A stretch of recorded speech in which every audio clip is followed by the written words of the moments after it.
June 27, 1976. Air France Flight 139 takes off from Tel Aviv, Israel. It lands in Athens, Greece. Its final destination, Paris, France. Minutes after takeoff from Athens, 4 passengers stand up. 2 are German, 2 are Palestinian. They draw their guns. They order everyone to stay still. Flight 139, with 248 people on board, has just entered history. The plane is first diverted to Benghazi, Libya, for refueling. There, a woman claiming to be having a miscarriage is released. Then the flight continues, farther south, deep into the heart of Africa. It ultimately lands in Entebbe, Uganda. Why Uganda? Because someone is waiting for them there. Someone with weapons, power, and a bizarre craving for the spotlight. Idi Amin, dictator of Uganda, former boxer, former British colonial soldier, a man who, without irony, calls himself the conqueror of the British Empire. A man with a twisted sense of grandeur, for sure, and a hatred for Israel. After the landing, Idi Amin shows up at Entebbe Airport in person. He smiles. He waves. He enjoys playing the host, but he's not there to arrest the hijackers. Far from it. He tells the world he's come to mediate between the sides. In reality, he stations Ugandan soldiers around the terminal to protect the hijackers. It's now an alliance between 4 terrorists and a dictator. In this high-stakes standoff, who will save the hostages? The hijackers move the hostages to the old terminal at Entebbe Airport. There they begin separating the Israelis and Jews from the rest. Over 100 people singled out. These are their bargaining chips. The rest, the non-Israelis, the non-Jews, are allowed to go, to continue on to Paris with the next flight. Then come the demands.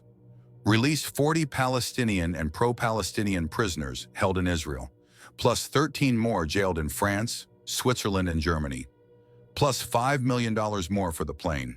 The deadline, July 1st. If the demands aren't met, your people will die. Back in Tel Aviv, Israel's government is in shock. How do we negotiate this? Is there a way out? Israel is here. Our hostages are there, 4,000 kilometers away, inside a foreign airport, surrounded by enemies. At first, negotiation seems like the only option. Mossad, Israel's intelligence service, begins gathering intel. Agents are dispatched to Paris, where the non-Israeli hostages, just released by the hijackers, have landed. Mossad debriefs them, and they learn everything. The hostages are held in the old terminal building at Entebbe. The terrorists are armed and alert, but not professionally trained. There are 4 hijackers inside, 2 Palestinians, 2 Germans. Outside, Ugandan soldiers are guarding the terminal, supporting them. One hostage recalls the layout of the airport: windows, locked doors, guard rotations. But Mossad finds something even bigger. While combing through archives, they uncover the original blueprints of Entebbe Airport. How come? Because years earlier, Idi Amin, the dictator himself, hired an Israeli construction firm to build it. And the blueprints? Still in Tel Aviv. Engineers and architects who worked on the project are contacted. Within hours at Palmachim Air Base, or possibly near Lod, with their help, Israel builds a full-scale mock-up of the terminal. Made from plywood and scaffolding, but exact in dimension, layout, and detail. Soft walls, hard walls, stairs, corridors, doors, windows, and other entry points. Sayeret Matkal, Israel's elite commando unit, begins training, room by room, second by second. How to enter from every angle, how to neutralize, how to rescue. Meanwhile, diplomacy continues. Israel reaches out to France, to Kenya, to the Red Cross. With help from the French and Americans, they even secure satellite imagery of the airfield.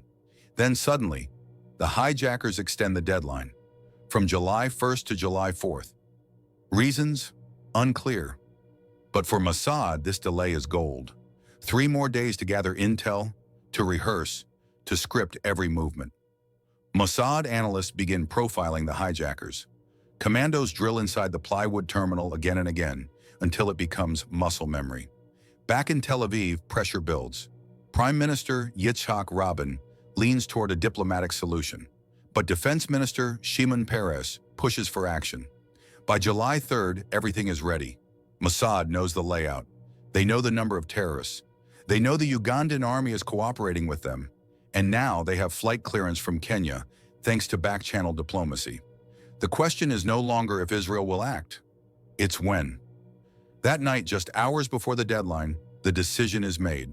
4 C-130 Hercules transport planes are loaded with 100 Israeli commandos, a medical team, a demolition team, 1 black Mercedes, a replica of Idi Amin's presidential limo, 2 Land Rovers, fuel, weapons.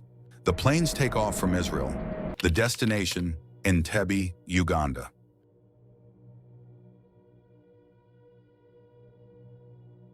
The 4 C-130 Hercules transport aircraft take off from Tel Aviv. Their route, fly low over the Red Sea, just 30 to 50 meters above the surface, barely above sea level, so the planes remain invisible to Egyptian, Saudi, and Sudanese radars. The aircraft follow the coastline of Eritrea, then cut inland through Ethiopia, crossing unstable and uncooperative airspace for 7 hours, covering over 4,000 kilometers. They fly with transponders off. No communication, no lights, just silence and darkness. Any detection could mean failure. No one sees them. As the planes enter Ugandan airspace, they begin their final descent. Entebbe lies ahead. At exactly 11 p.m. local time, the first C-130 touches down on the runway at Entebbe Airport. No tower clearance, no announcement. The plane just lands. From its rear ramp rolls a black Mercedes limousine, followed by 2 Land Rovers, all painted to resemble Idi Amin's presidential convoy. The soldiers inside wear Ugandan army uniforms, and it works, briefly. Ugandan guards salute the convoy, believing Amin has returned. The Israeli commandos drive straight toward the terminal, within meters of their target. But then, a Ugandan sentry notices something's wrong. Amin recently painted his limo white. This one is black. He raises his rifle. He's shot immediately. Gunfire erupts. The raid begins. Sayeret Matkal, Israel's elite commando unit, storms the terminal. The assault lasts less than 5 minutes. All hijackers are killed. 3 hostages die. 2 caught in the crossfire, 1 mistakenly identified as a threat. Over 100 hostages are rescued alive. Meanwhile, Israeli teams move to secure the runway and perimeter. A demolition unit plants charges on 11 Soviet-made MiG fighter jets parked nearby. The jets are destroyed in minutes to prevent any aerial pursuit. Then, tragedy. As the last group of hostages is being evacuated, a Ugandan sniper opens fire, killing Yonatan Netanyahu, the mission commander. He is the only Israeli soldier to die in the operation and the older brother of Benjamin Netanyahu, Israel's current prime minister. Total time on the ground, 53 minutes. The hostages are rushed onto the Hercules aircraft. The final plane lifts off just after midnight, under scattered gunfire. But the mission isn't over. They fly south, not north to Israel, but to Nairobi, Kenya, where emergency clearance has been secured. Why did Kenya help? Because Kenya and Uganda were rivals. Days earlier, Mossad had quietly approached Kenyan intelligence. They warned, Idi Amin is unstable and may drag the region into chaos. In return, Israel offered diplomatic support, military aid, and economic cooperation. Kenya said yes. Kenya granted Israel permission to land, refuel, and treat the wounded at Jomo Kenyatta International Airport. Without Kenya, the planes may not have returned, but there was a cost. Idi Amin retaliated. Enraged by Kenya's cooperation, he launched a campaign of revenge. 245 Kenyans living in Uganda were hunted down and killed. Thousands more were displaced, forced to flee, or simply disappeared. Ugandan troops raided Kenyan villages near the border, triggering a humanitarian crisis.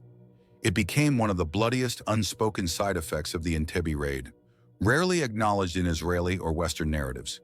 Did Israel respond? Publicly? No. There was no formal apology, no recognition of the Kenyan lives lost. Privately? Yes.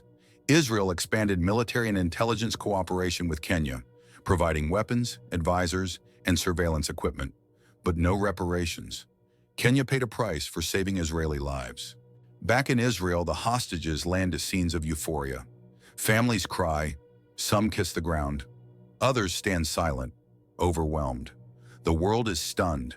A military rescue, 4,000 kilometers from home, inside a hostile country, executed with surgical precision and completed in under an hour. The mission becomes known as Operation Entebbe, Operation Thunderbolt, but also Operation Yonatan, in honor of the fallen commander.